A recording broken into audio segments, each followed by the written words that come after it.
Bangladesh cricket সাম্প্রতিক সময়ে যে জটিল পরিস্থিতির মধ্যে দিয়ে যাচ্ছে তা কেবল মাঠের পারফরমেন্স বা একটি নির্দিষ্ট টুর্নামেন্টের মধ্যেই সীমাবদ্ধ নয়।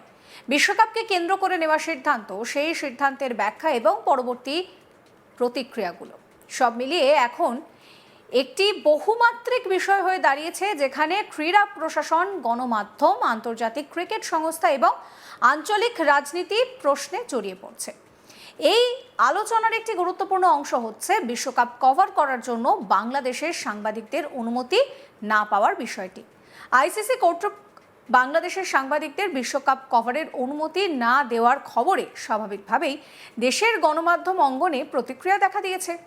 অনেক সাংবাদিক এটিকে অস্বচ্ছ সিদ্ধান্ত বলে অভিহিত করেছেন এবং আইসিসির ভিতরে তথ্য প্রবাহ ও সিদ্ধান্ত গ্রহণ প্রক্রিয়া নিয়ে প্রশ্ন তোলেন। বাংলাদেশের সংবাদ মাধ্যম ডেইলি স্টারে প্রকাশিত তথ্য অনুযায়ী প্রায় 2000 জন বাংলাদেশি সাংবাদিক ভারত ও শ্রীলঙ্কায় অনুষ্ঠিত হতে চলা বিশ্বকাপ কভারের জন্য আইসিসির কাছে আবেদন করেছিলেন। এটি একটি উল্লেখযোগ্য সংখ্যা এবং আন্তর্জাতিক মানদণ্ডেও বড় প্রতিনিধি দল হিসেবে বিবেচিত হতে পারে। এখানে একটি বাস্তব তথ্য স্মরণ করা জরুরি। এই বিশ্বকাপে বাংলাদেশের সব ম্যাচই ছিল ভারতে অনুষ্ঠিত, ফলে সাংবাদিকদের আগ্রহ স্বাভাবিকভাবেই ভারতের থেকে কেন্দ্রীভূত ছিল। টি-20 বিশ্বকাপের আগেই বাংলাদেশের পক্ষ থেকে যে অবস্থান নেওয়া হয়েছিল তার মূল যুক্তি ছিল নিরাপত্তা। ক্রীড়া উপদেষ্টা প্রকাশ্যে বলছেন, বাংলাদেশের ক্রিকেটার, দর্শক, সাংবাদিকদের জন্য ভারত নিরাপদ নয়। এই বক্তব্যের ভিত্তিতে বিশ্বকাপ বর্জনের সিদ্ধান্তে নৈতিক ও দায়িত্বশীল অবস্থান হিসেবে উপস্থাপন করা হয়। সেই সময় বাংলাদেশ মিডিয়ার একটি বড় অংশ এই সিদ্ধান্তকে সমর্থন জানায়। কিছু সাংবাদিক এবং বিশ্লেষক সিদ্ধান্তকে জাতীয় স্বার্থ, দেশ সবার আগে ইত্যাদি বক্তব্য দিয়ে জনমত গঠনে একটা ভূমিকা রাখে। তবে এখানে একটি স্বাভাবিক প্রশ্ন তৈরি হয়, যদি নিরাপত্তার ঝুঁকি প্রধান কারণ হয়ে থাকে তাহলে এত বড় সংখ্যক সাংবাদিক বিশ্বকাপ কভারের জন্য আবেদনটা করলেনই বা কেন? এই প্রশ্নের উত্তর একরৈখিক নয়। সম্ভবত এখানে একাধিক বিষয় কাজ করছে। পেশাগত দায়িত্ব, আন্তর্জাতিক ইভেন্ট কভারের সুবিধা, বাস্তবে নিরাপত্তা পরিস্থিতি নিয়ে ভিন্ন মূল্যায়ন, সিদ্ধান্ত গ্রহণের সময় পর্যাপ্ত তথ্য না থাকা, অথবা রাজনৈতিক ও প্রশাসনিক বয়ানের সঙ্গে বাস্তব অভিজ্ঞতার পার্থক্য। এই পার্থক্যই পরবর্তীকালে বিতর্কের জন্ম দিয়েছে। বিশ্বকাপ বর্জনের সময় সাংবাদিক সমাজের ভিতরে একক মত ছিল না। কিছু সাংবাদিক শুরু থেকে বিশ্বকাপে অংশগ্রহণের যুক্তি দিয়েছিলেন। তাদের যুক্তি ছিল, নিরাপত্তা ঝুঁকি থাকলে সেটা কূটনৈতিক এবং প্রাতিষ্ঠানিকভাবে সমাধান করা উচিত। সরাসরি বর্জন শেষ উপায় হওয়া উচিত নয়।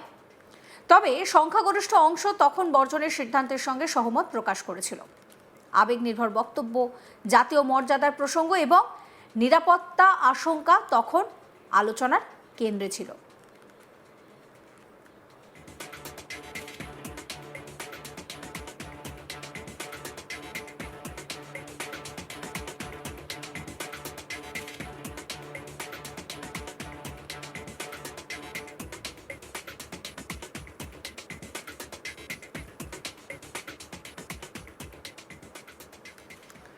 পরবর্তীকালে সাংবাদিকদের আবেদন করার তথ্য প্রকাশ্যে আসায় সেই অবস্থানের সঙ্গে বাস্তবতার একটি বৈপরীত্য পরিষ্কার হয়, যা বিশ্বাসযোগ্যতা নিয়ে প্রশ্ন তুলেছে। বাংলাদেশের সিদ্ধান্তের পরপরই পাকিস্তান থেকে বিভিন্ন প্রতিক্রিয়া আসতে শুরু করে। সংবাদ মাধ্যমে প্রকাশিত তথ্যে দেখা যায়, পাকিস্তান বিশ্বকাপ বর্জনের কথা বিবেচনা করতে পারে। তারা ভারতের বিরুদ্ধে ম্যাচ নাও খেলতে পারে। বাংলাদেশের প্রতি সংহতি জানাতে কালো ব্যাজ পরার কথাও কিন্তু সামনে আসে। এই প্রতিক্রিয়াগুলো আন্তর্জাতিকভাবে নজর কেড়েছে। তবে বাস্তবতার নিরিখে বিশ্লেষণ করলে দেখা যায়, এগুলোর বেশিরভাগই সম্ভাবনার পর্যায়ে ছিল। ভারত পাকিস্তান ম্যাচ কেবল একটি খেলা নয়, এটি একটি আন্তর্জাতিক ক্রিকেটের সবচেয়ে বড় বাণিজ্যিক ইভেন্টের একটি। সম্প্রচার সত্ত্ব, বিজ্ঞাপন এবং স্পন্সরশিপ সব মিলিয়ে এর আর্থিক গুরুত্ব অপরিসীম। ফলে বাস্তবে পাকিস্তানের পক্ষে এই ম্যাচ বর্জন করা অত্যন্ত কঠিন। কালো ব্যাজ প্রসঙ্গে একই কথাই প্রযোজ্য। আন্তর্জাতিক ক্রীড়া সংস্থাগুলো রাজনৈতিক বা সাংগঠনিক প্রতিবাদকে কঠোরভাবে নিয়ন্ত্রণ করে। আইসিসির বিরুদ্ধে প্রকাশ্য প্রতীকী প্রতিবাদ শাস্তিযোগ্য বিষয় হতে পারে।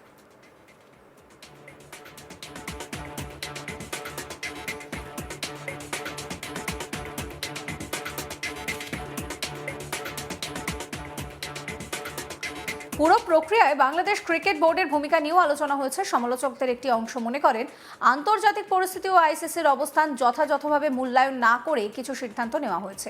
বিশ্বকাপ বর্জনের ফলে বাংলাদেশের ক্রিকেট যে ক্ষতির মুখে পড়েছে তা অস্বীকার করার সুযোগ নেই। আন্তর্জাতিক ম্যাচ, অভিজ্ঞতা হারানো, কূটনৈতিকভাবে বিচ্ছিন্ন হওয়ার ঝুঁকি, আইসিসির সঙ্গে সম্পর্কের টানাপোড়েন এবং দীর্ঘমেয়াদে প্রশাসনিক বিশ্বাসযোগ্যতার সংকট, এই বিষয়গুলো উঠে আসছে। বিশেষ করে সাংবাদিকদের অনুমতি না পাওয়ার ঘটনা অনেকের কাছেই একটি ইঙ্গিতপূর্ণ বার্তা হিসেবে সামনে আসছে।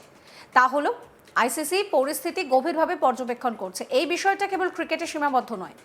একই সময় দেশের রাজনৈতিক অঙ্গনে এমন কিছু সিদ্ধান্ত ও ঘোষণা এসেছে যা প্রশ্নের জন্ম দিচ্ছে। যে সরকার নিজেই বলছে তারা স্বল্পমেয়াদী, সেই সরকার বড় অবকাঠামোগত এবং কৌশলগত প্রকল্পের ঘোষণা করছে। এটা স্বাভাবিকভাবেই আলোচনার বিষয়। মিরসরাইয়ের সামরিক অর্থনৈতিক অঞ্চল ঘোষণার বিষয়টি এখানে গুরুত্বপূর্ণ হয়ে ওঠে।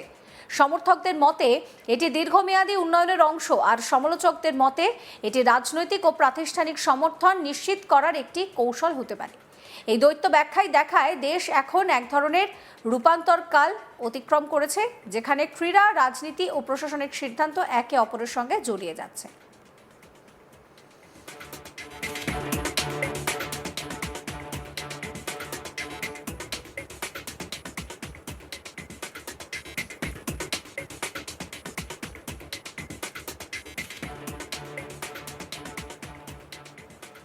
সব শেষে এটাই বলা যায়, বিশ্বকাপ বর্জন, সাংবাদিকদের অনুমতি না পাওয়া, পাকিস্তানের প্রতিক্রিয়া, অভ্যন্তরীণ রাজনৈতিক প্রেক্ষাপট, সব মিলিয়ে এটি একটি জটিল অধ্যায়। এখানে কাউকে এককভাবে দোষারোপ করার চেয়ে বেশি জরুরি হলো সিদ্ধান্ত গ্রহণের স্বচ্ছতা, তথ্যভিত্তিক মূল্যায়ন এবং দীর্ঘমেয়াদী প্রভাব বিবেচনা। কারণ ক্রিকেট কেবল একটি খেলা নয়, একটি দেশের আন্তর্জাতিক পরিচয়, কূটনীতি ও জনমতের সঙ্গে গভীরভাবে যুক্ত। এই সংকট থেকে বেরিয়ে আসতে হলে আবেগের চেয়ে বাস্তবতা, স্লোগানের চেয়ে তথ্য এবং তাৎক্ষণিক প্রতিক্রিয়ার চেয়ে দীর্ঘমেয়াদী কৌশলকেই অগ্রাধিকার দিতে হবে। নচেত এই অধ্যায় ইতিহাসে শুধু একটি বিতর্ক হিসেবে নয়, বাংলাদেশ ক্রিকেটের জন্য একটি সতর্ক বার্তা হিসেবেই থেকে যাবে।